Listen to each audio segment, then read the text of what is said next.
Şuraya koyayım da bakıyorsun. Elleri kolları var.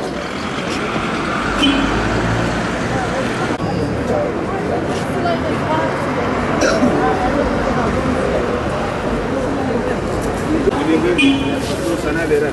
15 versen bana dua et. Nereye gidiyorsun? Makyaj, makyaj, makyaj.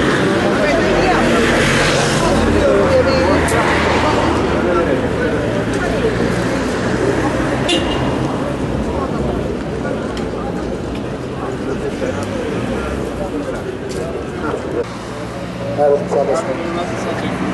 Parça vereceğim. Ne dersin? Sen 5 lira, 10 lira, 20 lira, 30 lira, 40 lira. Şu anda başında, belinde, dizinde, omuzunda, boyunlar var mı? Allah vermesin. O şekilde bıçağına kazıyorsun. Gaz zaman içine krem çıkar. Şu kremi ağrılamaya gösterdiği zaman 10 dakika çıkar. Ben mi ağrı yapıyorum? Bak şöyle parçaları 5 lira. Bu size yettiği yaptık ya.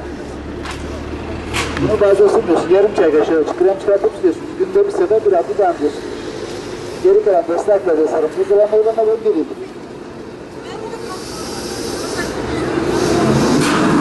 Evet, baş lazım olsa da bir şeydir.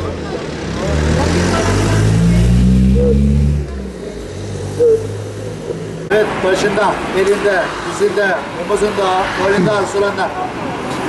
Bakın şöyle başım ağrıyor, belim ağrıyor, dizim ağrıyor, omuzum ağrıyor, boynum ağrıyor. Bakın şu şekilde ıslak beze sarıyorsunuz, buzdolabının sepsenine koyun, bir yıldır.